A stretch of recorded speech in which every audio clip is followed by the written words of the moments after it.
Quem vence a guerra entre Brasil e Venezuela? Vocês já pensaram em olhar além dos olhos e imaginar uma guerra entre o Brasil e a Venezuela?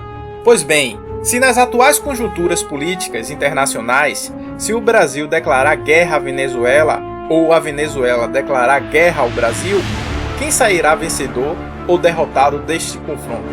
Venha conosco nessa análise bélica entre o Brasil e a Venezuela. Sinta-se livre para nos bombardear com seus comentários, opiniões e críticas.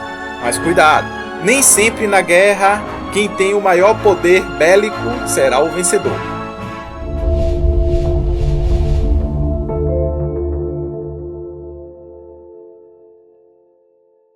Então, vamos começar a entender as Forças Armadas do Brasil. As Forças Armadas do Brasil é constituída pela Marinha, pelo Exército e pela Força Aérea. São instituições nacionais, permanentes e regulares que têm como missão constitucional zelar pela defesa da pátria, pela garantia dos poderes constitucionais e por iniciativa destes, da lei e da ordem. Como o Brasil adota o serviço militar obrigatório, sua força militar é uma das maiores do mundo, com o efetivo calculado em média de 1.600.000 homens, em idades de reservista por ano. Já na Venezuela, as Forças Armadas Nacionais da República Bolivariana da Venezuela é a principal força de defesa deles. Tem um dos maiores e mais armados exércitos do continente. Em 2015, o país tinha mais de 123 mil militares em suas fileiras.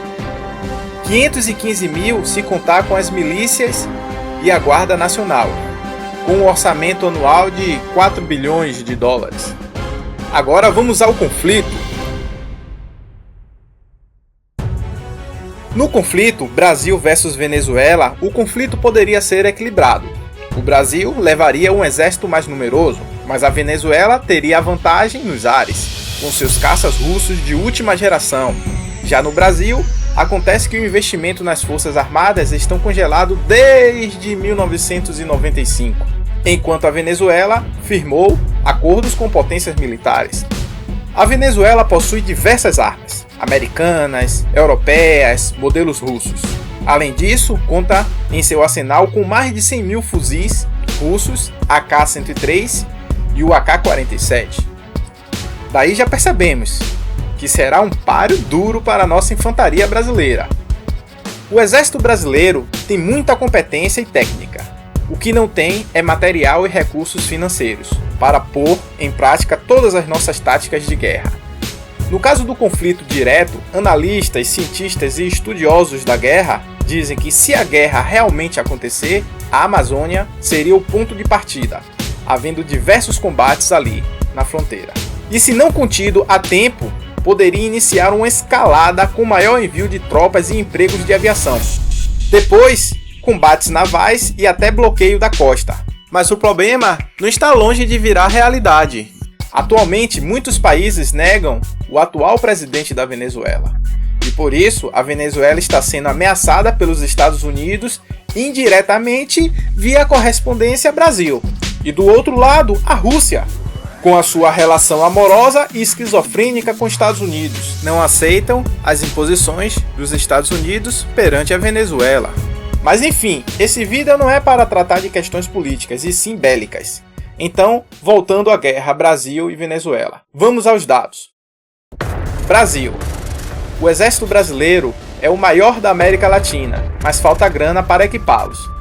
A honrosa exceção são os núcleos de excelência, com as forças de emprego rápido, paraquedistas, infantaria ligeira transportável por helicópteros, brigada de forças especiais e os batalhões de guerra na selva seriam os primeiros a intervir rapidamente em um conflito na Amazônia, já que as armas pesadas como tanques e obuseiros nem conseguem entrar na floresta fechada. No exército brasileiro temos 180 mil homens, 464 tanques, 409 blindados de reconhecimento, 803 blindados de transporte de tropas, 534 obuseiros, 1.020 morteiros pesados e 75 helicópteros. Já na Marinha Brasileira, é a única da América Latina com um porta-aviões, o São Paulo, capaz de atacar com aviões ou fazer desembarques anfíbios em terra. Os caçadores bombardeiro Skyhacker são antigos, mas estão dentro do padrão da região. Os submarinos estão entre os mais eficazes da sua categoria. Os fuzileiros navais têm tropas profissionais e forças especiais, que seriam de grande auxílio ao exército na Amazônia. O número de homens são de 47.450, um porta-aviões, 5 submarinos, 14 fragatas e corvetas, 3 navios anfíbios grandes, 32 navios de patrulha costeira e fluvial, 23 aviões, 71 helicópteros. Já as Forças Aéreas Brasileiras, a Aeronáutica, não conta com caças de última geração, mas é uma força equilibrada e razoavelmente numerosa. O elemento mais importante é a presença dos R-99A, aviões radar, de alerta antecipado, que permite um controle eficaz das operações e o bloqueio do espaço aéreo ao inimigo. Os 132 aviões de transportes dão uma força em uma região como a Amazônia, na qual as distâncias são grandes e cobertas lentamente por barcos. O número de homens da aeronáutica são de 65.300, 132 aviões de transportes, 97 helicópteros, 45 F-5E, 33 AMX-A1, 12 Miragens 2000, 76 AT-29 Super Tucano, 109 AT-27 e 5 R-99A e 3 R-99B. Já a Venezuela, o contingente do exército é pequeno, mesmo em termos latino-americanos, e a maior parte é formada por conscritos, os recrutas alistados. Seu equipamento não tem nada de notável, há mesmo alguns blindados e transporte de tropas urutus, fabricados no Brasil. O número de homens é de 34.000, 197 tanques, 30 blindados de reconhecimento, 290 blindados de transporte de tropas, 122 obuseiros, 225 morteiros pesados e 26 helicópteros. Já a Marinha da Venezuela, as forças navais venezuelanas, só alcançaram a costa nas águas oceânicas. Sua capacidade de operação é reduzida. Seus 2 submarinos de origem alemã e fragatas italianas são relativamente modernos. Existem especulações que a Venezuela está querendo comprar potentes submarinos russos de classe Amur para servir como dissuasão de um eventual ataque americano.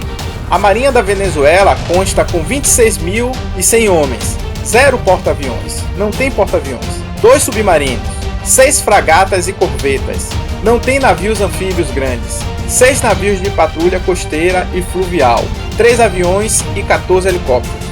A aeronáutica venezuelana conta com os caças russos Sukhoi 30 Mk2, são um grande trunfo do governo venezuelano. A vantagem desses caças é uma combinação de maior velocidade, alcance e principalmente capacidade de manobra, armamento e eletrônica de bordo. Além dos caças, estão previstos compras de helicópteros russos e de transporte de ataque, e que na versão de alguns analistas modificaria o equilíbrio de forças na região. O número da aeronáutica de homens são de 7.000, 55 aviões de transportes, 80 helicópteros, 18 Sukhoi, 30 Mk2, 22 F-16, 16 CF-5A e 16 Mirage 50. 12 Embraer 312, não tem o R-99A e não tem o R-99B. Então, depois do levantamento desses dados, conseguimos gerar a seguinte tabela.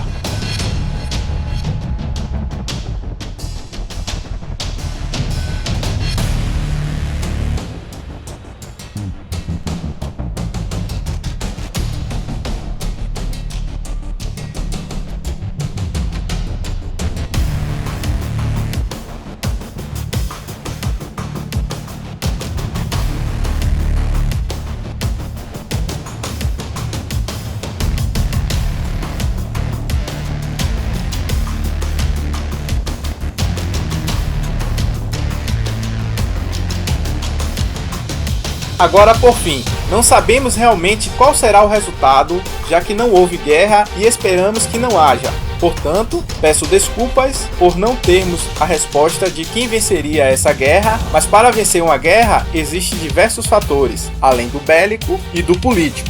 E novamente, podemos olhar além dos olhos e, com base nesses dados, tentar imaginar, em caso de conflito entre o Brasil e a Venezuela, quem você acha que poderia vencer. Portanto, deixe nos comentários quem você acha que vence esse conflito. Mas lembre que em toda guerra, mesmo que exista um vencedor, sempre saímos derrotados. Promova a paz e não alimente a guerra. E compartilhe nosso vídeo. Quem vence a guerra? Brasil ou Venezuela?